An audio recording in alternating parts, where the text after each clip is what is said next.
रुके दोगे क्रॉप करोगे। हेलो एवरीवन, तो आप लोगों का क्लास 10th कक्षा 10 का हिंदी मीडियम यूपी बोर्ड जो फिजिक्स का पहला चैप्टर है। साइंस में 3 पार्ट हैं, फिजिक्स, केमिस्ट्री, बायोलॉजी, मतलब भौतिक, रसायन और बायोलॉजी को बोलते हैं जीव विज्ञान।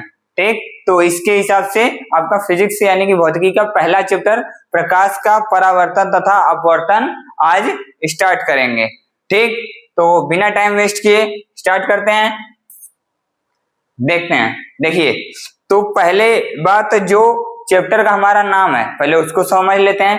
प्रकाश, प्रकाश क्या होता है?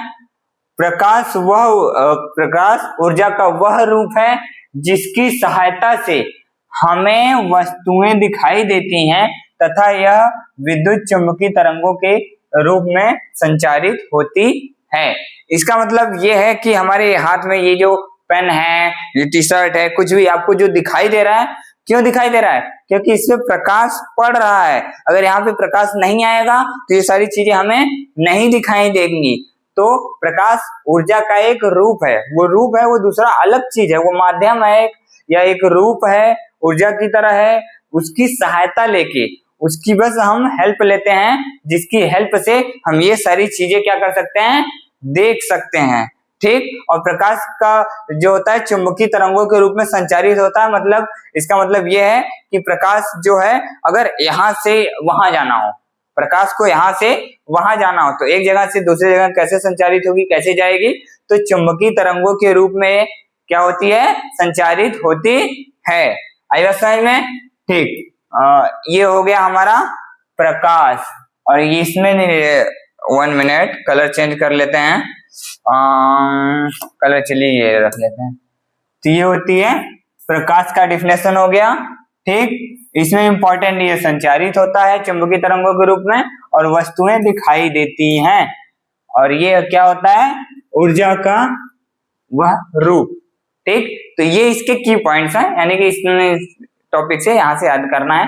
प्रकाश ऊर्जा का वह रूप है जिसकी सहायता से वस्तुएं हमें दिखाई देती हैं और तथा यह विद्युत चुंबकीय तरंगों के रूप में क्या होती है? संचारित होती हैं। ठीक, और उसके बाद देखिए हमारा दूसरा टॉपिक है प्रकाश के स्रोत। प्रकाश के मुख्य रूप से 2 स्रोत होते हैं। ठीक, प्रकाश के मुख्य रूप से 2 स्रोत होते हैं। इसका मतलब स्रोत का मतलब क्या होता है जानते हैं? कि मतलब प्रकाश हमें कहां से मिलता है, प्रकाश हम कैसे प्राप्त करते हैं, कैसे हमें प्रकाश हमारे पास आता है। ठीक है, तो वो 2 रूप से आता है। पहला मानव निर्मित, तो ऐसा जगह जिसको मानव ने बनाया है, एक वहां से प्रकाश आ सकता है, और एक ऐसी जगह जिसको सूर्य ने बनाया है, वहां से प्रकाश आ सकता है। ठीक, तो हम दोनों को देखते हैं। तो मानव निर्मित में हो जाएगा कि मोमबत्ती, मोमबत्ती क्या है? मानव ने बनाई है ना, उससे भी हमें प्रकाश मिलता है। और विद्युत बल्ब, बल्ब देखिए ये जो बल्ब जल रहे हो जिसकी वजह से आप हमें देख पा रहे हैं, तो ये भी बल्ब भी मानव ने बनाया है, इसलिए ये क्या है? मानव निर्मित ऊर्जा स्रोत है और प्रकाश स्रोत है। और क्या है? आदि मानव निर्मित अथवा कृत्रिम स्रोत है। कृत्रिम मतलब वही जो मानव ने बनाया हो, अगर जो बनाया गया हो वो कृत्रिम स्रोत में आता है। तो ये सिंपल सी बात है, अगर जो चीजें मानव ने बनाई हैं और उससे हमें प्रकाश मिलता है तो उसे हम क्या बोलते हैं? मानव निर्मित स्रोत। किसके? प्रकाश के। आई बात समझ में? ठीक, अब देखिए, और दूसरा आता है प्राकृतिक स्रोत। प्राकृतिक स्रोत जिसे भगवान ने बनाया है, मतलब जो प्रकृति के द्वारा हमें प्राप्त हुआ है। ठीक है, जो चीजें प्रकृति के द्वारा हमें प्राप्त हुई हैं और उससे ऊर्जा मिलती है, उसे हम बोलते हैं प्राकृतिक स्रोत। जैसे सूर्य, तारे आदि चीजें। सूर्य, तारे, इन सब से भी तो हमें प्रकाश मिलता है, तो इन सब को हम क्या बोलते हैं? प्राकृतिक स्रोत, क्योंकि यह प्रकृति के द्वारा हैं। आई बात समझ में? ठीक, तो अगला टॉपिक है हमारा प्रकाश के गुण। ध्यान से देखिएगा, इसमें बस ये अभी जो जस्ट पहले बताया था ये इंट्रोडक्शन है नॉर्मल। यहाँ अभी चैप्टर को बस स्टार्ट किया जा रहा है, अभी चैप्टर अच्छे से स्टार्ट भी नहीं हुआ है। ये सब इंट्रोडक्शन में आएगा इसके। और यहाँ देखिए ये प्रकाश के गुण, कभी कभी 4 गुण लिखिए या 5 गुण लिख दीजिए, कभी कभी आ जाता है, और ये नॉर्मल चीजें हमें थोड़ी मालूम भी रहनी चाहिए। ठीक, तो इसको देखते हैं। पहला क्या है? पहला, प्रकाश सरल रेखा में चलता है। प्रकाश क्या होता है? ऐसा नहीं है कि प्रकाश ऐसे है ना तो ऐसे ऐसे नहीं चलेगा, और ना ही एकदम कि ऐसे आया ऐसे मुड़ गया, ऐसा कुछ नहीं। प्रकाश हमेशा सीधी और सरल रेखा में चलता है। आई बात समझ में? ठीक, उसके बाद दूसरा है, प्रकाश विद्युत चुंबकीय तरंगों के रूप में चलता है। तो ये तो प्रकाश के डिफिनेशन टाइप में ही बताया गया था कि प्रकाश किस रूप में, एक जगह से यहां से अगर उसको वहां जाना है तो कैसे जाएगा? वो विद्युत चुंबकीय तरंगों के रूप में वो क्या होता है? चलता है। ठीक, उसके प्रकाश, ये प्रकाश है, ठीक है, ध्यान दीजिए। प्रकाश स्वयं दिखाई नहीं देता, लेकिन इसकी सहायता से वस्तुएं दिखाई देती हैं। इसका सिंपल सा मतलब है, जैसे देखिए ये एक चाबी है, ठीक, मार्कर है, चाबी है, ये चीजें हमें दिखाई दे रही हैं प्रकाश की सहायता से, हम प्रकाश का यूज करके इसको देख पा रहे हैं। लेकिन प्रकाश कहाँ है? यहाँ है, यहाँ है, यहाँ कहाँ है प्रकाश? प्रकाश हमें दिखाई नहीं देगा, लेकिन प्रकाश की हेल्प लेकर, प्रकाश की सहायता लेकर हम वस्तुओं को देख सकते हैं। ठीक, तो उसके बाद आता है, ये तो हो गया तीसरा। चौथा टॉपिक, प्रकाश निर्वात में चल सकता है, इसकी चाल। निर्वात, सबसे पहली बात है यहाँ पे जो ये वर्ड यूज किया गया है निर्वात। ये निर्वात क्या होता है? निर्वात मतलब कि जिसके रास्ते में कोई ना हो। कोई नहीं मतलब कोई भी नहीं। जैसे आप रास्ते में अगर चल रहे हैं, ठीक है, आप गाड़ी लेके निकले एकदम मस्त स्लेटर चाप के, ठीक है, रोड पे आपको कोई एकदम जाम वाम कुछ भी ना मिले, कुछ भी नहीं, एकदम मतलब पेड़ वेड़ ये वो कुछ भी नहीं, आपको एक सीधा रास्ता मिला है, आपको बस भन्न से लेके भागना है, तो वो होता है निर्वात। आप उसको निर्वात बोल सकते हैं। ठीक है, और यहाँ क्या है, वायुमंडल में बहुत सारे धूल के कण हैं, वायु हैं, ठीक है। हाँ, वायु को, जो वायु की उपस्थिति है होती है वो बहुत न के बराबर होती है, ठीक है, तो उसको हम एक निर्वात का माध्यम मान सकते हैं। ठीक है, निर्वात के लगभग वो होता है, बट निर्वात का जो मतलब होता है कि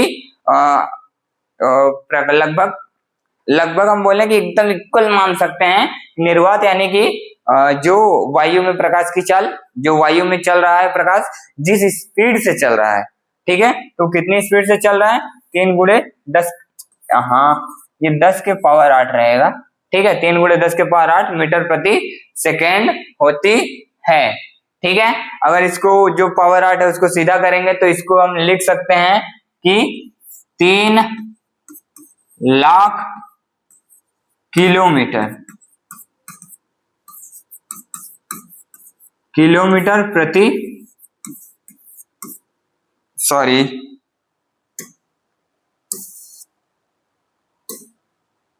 3 लाख किलोमीटर प्रति सेकेंड। अब आप खुद ही सोच लीजिए कि प्रकाश की स्पीड कितनी ज्यादा तेज होती है, 3 लाख किलोमीटर प्रति सेकेंड। आएगा समझ में? ठीक, ओके, तो अगला टॉपिक देखते हैं, 5वां नंबर, प्रकाश पारदर्शी माध्यम में से गुजर सकता है। पारदर्शी मतलब ऐसा माध्यम जिसमें हम आर पार देख सकते हैं, जैसे कि ये ग्लास, ठीक, चश्मा हो गया, चश्मे का ये जो ग्लास है इसमें देखिए इस पार से उस पार हम देख सकते हैं, इस पार से उस पार देख सकते हैं, तो इसको क्या बोलेंगे? पारदर्शी माध्यम। तो प्रकाश भी इस पार से उस पार क्या होता है?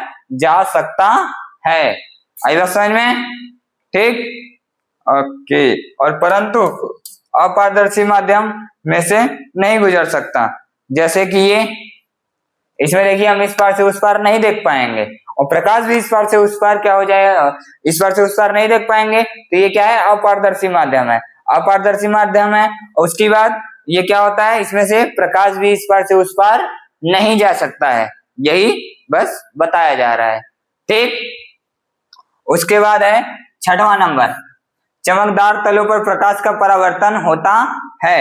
यानी कि सिंपल सी बात है, कोई भी जरूरी नहीं है वो कांच हो, ये हो, वो कुछ भी हो, अगर वो जो सतह है चमकदार है तो उसमें से प्रकाश का परावर्तन होगा ही होगा। आई रसायन में कुछ भी हो, चाहे कैसा भी हो, अगर थोड़ा भी चमक रहा है तो वहां से प्रकाश का परावर्तन होगा। आई रसायन में, ठीक। उसके बाद है लास्ट जी नंबर, दृश्य प्रकाश की तरंग दैर्घ्य 3900 में से 78। यहाँ पे देखिए, यहाँ पे एंगस्ट्रॉम रहेगा, 3900 एंगस्ट्रॉम से 7800 एंगस्ट्रॉम में तक होता है, ठीक है। तो ये एंगस्ट्रॉम उसका तरंग दैर्घ्य का मात्रक है, ठीक। और ये दृश्य, ये वर्ड, एक मिनट, दृश्य, दृश्य प्रकाश की, इसका मतलब क्या है? इसका मतलब ये है ना कि ऐसा प्रकाश जिसकी सहायता से हम देख सकते हैं। ऐसा ना हो जाए कि मतलब अगर प्रकाश बहुत ज्यादा कम हो जाए तो भी हमें धुंधला दिखाई देता है। जैसे रात में ऐसा थोड़ी होता है कि एकदम प्रकाश खत्म हो जाता है, प्रकाश बस कम हो जाता है तो हमें अंधेरा जैसा लगता है, पूर्ण रूप से नहीं लेकिन एकदम अंधेरा लगने लगता है, हमें चीजें दिखाई नहीं देती हैं, ठीक। या फिर प्रकाश बहुत ज्यादा चमक आ जाए, बहुत ज्यादा प्रकाश हो जाए तो भी हमारी आंखों पे चमकने लगेगा, तब भी हम नहीं देख पाएंगे। तो इसका मतलब है, तो प्रकाश की एक लिमिट होती है ना कि इतने से इतने तक ही हम प्रकाश को क्या करेंगे, देख पाएंगे, ठीक। तो उसी को बोलते हैं दृश्य प्रकाश तरंग, दृश्य प्रकाश, उसको बोलते हैं दृश्य प्रकाश। और उसके जो तरंग दैर्घ्य होती है, उसके बीच की तरंग दैर्घ्य, कितने तरंग दैर्घ्य को हम देख सकते हैं, 3900 एंगस्ट्रॉम से 7800 एंगस्ट्रॉम के बीच की प्रकाश को हम की सहायता से, की उपस्थिति में वस्तुओं को आसानी से देख सकते हैं। यानी कि ये हमारे लिए दृश्य प्रकाश का काम, दृश्य ये जो 3900 एंगस्ट्रॉम से 7800 एंगस्ट्रॉम हमारे लिए दृश्य प्रकाश का कार्य करता है आई रसायन में, ठीक। तो अगला टॉपिक देखेंगे। अब यहां से आपका जो है चैप्टर स्टार्ट होता है, यहां से आपका एग्जैक्टली चैप्टर स्टार्ट होता है, प्रकाश का परावर्तन, ठीक। तो इसको पहले अच्छे से समझ लेते हैं कि होता क्या है। पहले थोड़ा सा प्रैक्टिकली समझने का ट्राई कीजिए, उसके बाद देखिए। जैसे ये हो गया मोबाइल, यहाँ पे अगर प्रकाश पड़ेगा तो रिफ्लेक्ट करेगा, मतलब परावर्तन होगा। परावर्तन किसे कहते हैं, इसके लिए अगर यहाँ पे प्रकाश पड़ेगा तो क्या होगा, आप ही सोचिए भाई, इसके पीछे तो नहीं निकल जाएगा ना, प्रकाश पड़ेगी तो टकराएगी, टकरा के इधर या इधर या इधर कहीं तो जाएगी प्रकाश, ठीक है।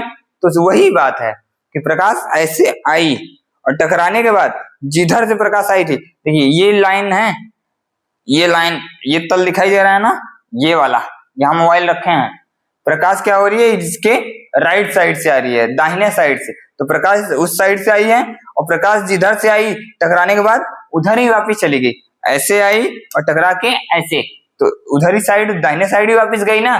तो वही बात है कि प्रकाश जिस माध्यम से आती है टकरा कर उसी माध्यम में अगर वापस लौट जाती है तो इस पूरी घटना को क्या बोला जाता है, प्रकाश का परावर्तन। तो इसको लिखेंगे क्या डेफिनेशन में, किसी प्रकाश, यदि प्रकाश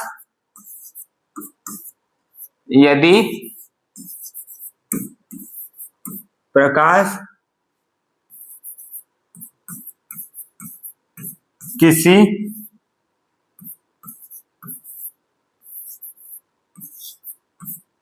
चिकनी या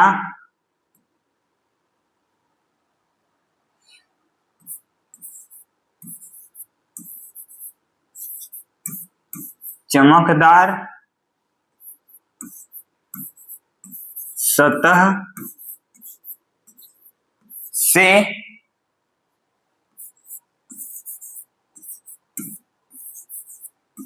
टकराकर उसी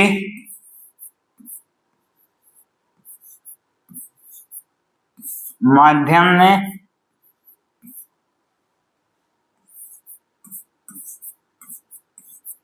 वापस लौट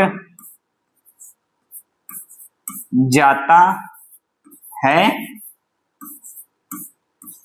तो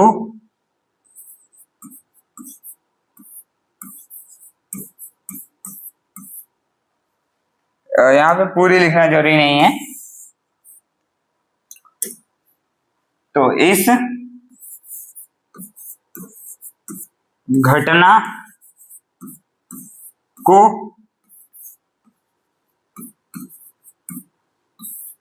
प्रकाश का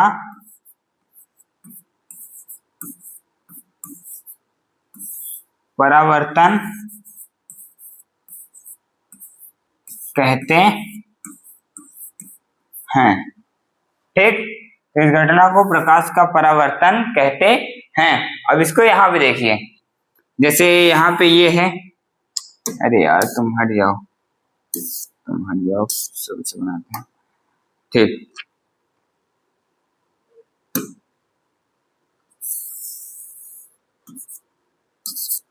ठीक है। एक मिनट, ये देखिए ये हो गया। अब ये इधर साइड से अगर पॉलिश कर देंगे या इधर नहीं जा सकता, तो ऊपर साइड क्या हो गया, चमकदार सतह हो गई। अब चमकदार सतह हो गई तो प्रकाश मान लीजिए इधर से आया, ठीक, और टकरा के, क्योंकि ऊपर से आया है ना, तो टकरा के ऊपर साइड ही उसी माध्यम में इधर से आया है और इधर चला गया है, उसी माध्यम में वापस लौट गया। तो इस घटना को क्या बोलेंगे, प्रकाश का परावर्तन। और ये जो प्रकाश की किरण आ रही है इसका नाम रहता है आपतित किरण। ठीक, और ये जो प्रकाश जा रही है इसका नाम होता है परावर्तित किरण, क्योंकि ये परावर्तित होकर जा रही है इसलिए इसका नाम परावर्तित किरण। ये आ रही है आपतित होने के लिए, इसलिए इसका नाम आपतित किरण। ठीक, अब इसके बाद यहाँ पे ये जो पहली बात, ये जो पृष्ठ है जिस पर ये परावर्तन हुआ है इसको बोला जाता है परावर्तक पृष्ठ। ठीक, अब ये जिस बिंदु पे, ये जो बिंदु आप देख रहे हैं, जिस बिंदु पे परावर्तन हुआ है इस बिंदु का एग्जैक्टली क्या नाम होता है,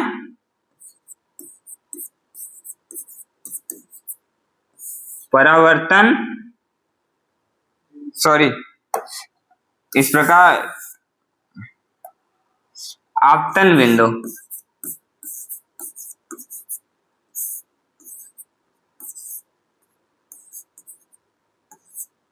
क्योंकि इसी बिंदु पे किरण आपतित हुई है तो इसको क्या बोलते हैं, आपतन बिंदु। हाँ, परावर्तन बिंदु भी हम बोल सकते हैं।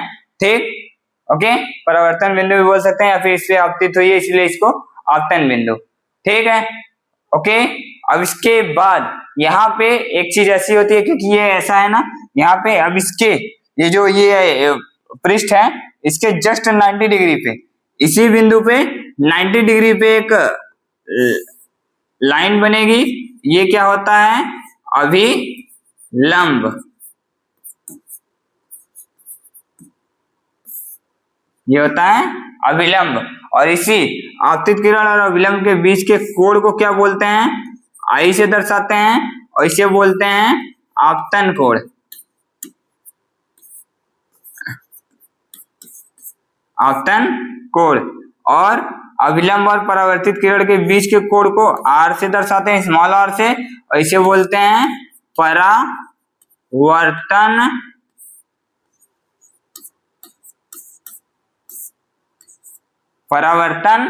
कोण। तो ये हमारा पूरी तरह से प्रकाश का परावर्तन है। एक बार और अच्छे से समझ लीजिए, देखिए ध्यान से। ये हमारा क्या है, चमकदार सतह है, आपतित किरण आई, टकरा कर वापिस चली गई। ठीक है, आपतित किरण आई, टकरा कर वापिस चली गई। जो किरण आई उसका नाम आपतित किरण, टकरा के वापिस जो चली गई उसका नाम परावर्तित किरण, जिस बिंदु पे टकराई उसका नाम आपतन बिंदु, और ये जो पृष्ठ है जिससे वो टकराई है उस कौन सा है, परावर्तक पृष्ठ, क्योंकि ये परावर्तित करने का काम कर रहा है इसीलिए इसका नाम परावर्तक पृष्ठ। उसी बिंदु पे एक लंब खींचेंगे 90 डिग्री पे, उसका नाम होगा अभिलंब। और ये जो आई है इसको दर्शाते हैं, इन दोनों के बीच के कोण को आई बोलते हैं। यानी कि आपतन कोण, और इन दोनों के बीच के कोण को आर बोलते हैं यानी कि परावर्तन कोण। आई बात समझ में? ये सारी चीजें होती हैं। अब इसके बाद एक चीज और है, आज के टॉपिक का एक चीज और है कि जो प्रकाश का परावर्तन है, इसके लिए जिन्होंने प्रकाश के परावर्तन को डिफाइन किया था, बताया था, समझाया था ये सारी चीजें, उन्होंने प्रकाश के परावर्तन के 2 नियम बताए थे। ठीक है, पहले यहाँ पे हम समझा देते हैं, फिर पीछे हम लिख भी देंगे। यहाँ पे देखिए, ये जो आपतित किरण है, अब 1 मिनट, सॉरी,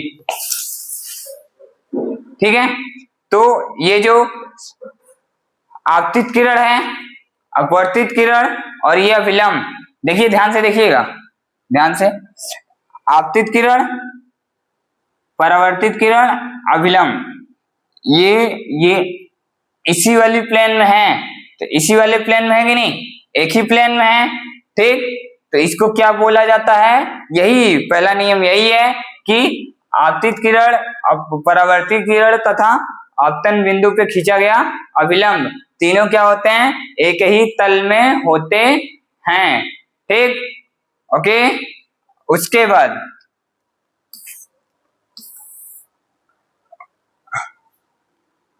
यहां पे ही लिख दें, चलिए ठीक है, लिख ही देते हैं, 1 मिनट, इसका लेते हैं पहले,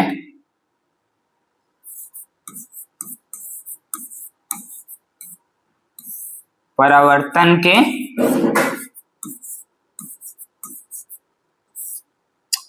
सॉरी, ये राइटिंग थोड़ी सी,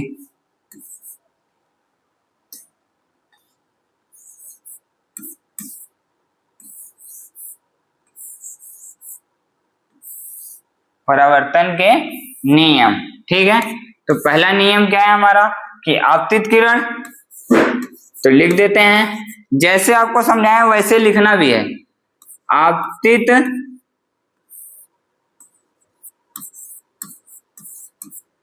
किरण, कॉमा, परावर्तित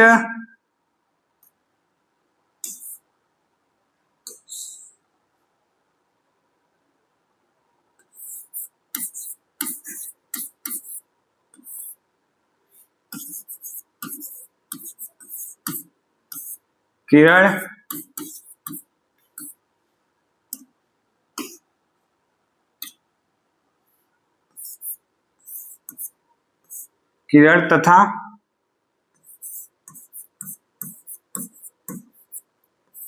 आपतन बिंदु पर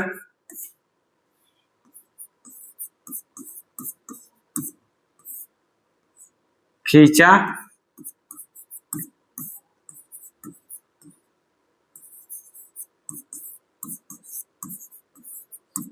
गया अभिलंब, ये जो तीनों चीजें होती हैं, तीनों एक ही तल में होता है। ठीक, ये तीनों चीजें क्या होती हैं, एक ही तल में होती हैं। अब इसका जो दूसरा टॉपिक है, ये बोलता है कि ये जो आपतन कोण है और परावर्तन कोण, ये जो आपतन कोण ये वाला और ये परावर्तन कोण, ये दोनों चीजें क्या होती हैं, बराबर होती हैं। तो हम लिख सकते हैं कि आपतन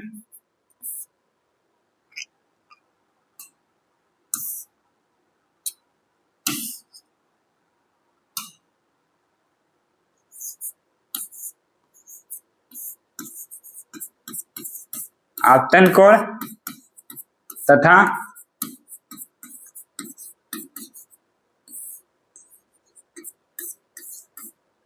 परावर्तन कोण बराबर होता है। ठीक, इसको हम शॉर्ट में लिख सकते हैं कि कोण I इक्वल टू कोल R। तो ये हमारा हो गया दूसरा नियम। ठीक है, तो यहां तक ये हो गया प्रथम नियम और ये हो गया द्वितीय नियम। तो ये चीजें हैं, प्रकाश का परावर्तन यहाँ तक क्या हो गया, खत्म। आई बात समझ में? हाँ, यहाँ तक सिर्फ और सिर्फ प्रकाश के परावर्तन का डिफिनेशन खत्म हुआ है। अब यहाँ से ही चैप्टर स्टार्ट होता है अच्छे से। अब हम पढ़ेंगे कि अभी प्रकाश की अगर परावर्तन हुआ है तो वहां से प्रतिबिंब बनेगा, प्रकाश की उत्क्रमणीयता पढ़नी है, प्रकाश का प्रतिबिंब का बनना, प्रतिबिंब पहले बनेगा समतल दर्पण पे, गोली दर्पण पे, फिर बाद में जाके लेंस पे पढ़ना है। तो अगले दिन का हमारा टॉपिक रहेगा उत्क्रमणीयता के बारे में, यानी कि प्रकाश अगर परावर्तित करेगा तो प्रतिबिंब बनेगा, उसकी उत्क्रमणीयता होगी प्रतिबिंब का। ठीक है, उसके बाद वो समतल दर्पण पे कैसा प्रतिबिंब बनाएगा, समतल दर्पण के साथ कैसा व्यवहार करेगा, उसकी सारी चीजें, कब प्रतिबिंब कहाँ बनेगा, कैसा बनेगा, कितना बड़ा बनेगा, सारी चीजें रहेंगी। उसके बाद गोली दर्पण कितने प्रकार का होता है, उसमें कैसा होगा, कितने केस होंगे, कितना बनेगा, वो सारी चीजें आगे आने वाले वीडियो में, आई थिंक अगले वीडियो में कवर हो जाएगा। ठीक, तो आज के लिए बस इतना ही छोटा सा वीडियो, ताकि आप स्टार्ट कर सकें। ठीक है, तो आज के लिए थैंक यू एवरीवन।